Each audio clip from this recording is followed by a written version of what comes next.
have half kilogram of fresh milk of cow, so I will make this one for yogurt.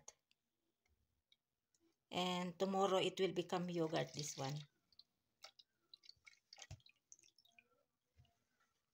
Ayan. And this is yogurt from bazaar or from market. I think this one glass of yogurt is 200 rupees. So this one I have to make. This is very tasty because this is organic cow's milk. So this one tomorrow it will become yogurt now. Ayan. This is organic yogurt from fresh cow's milk to yogurt.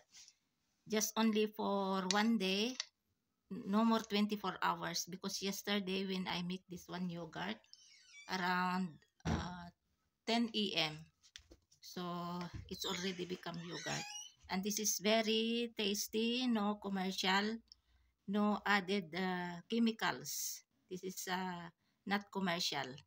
So this is very sweet, and check, you see. Ayan, ito yung organic yogurt without chemicals. Ayan. Masarap ito. Gawing raita, and then kakainin din ito na ganito. Ayan, pang biryani, masarap ito, pares sa biryani.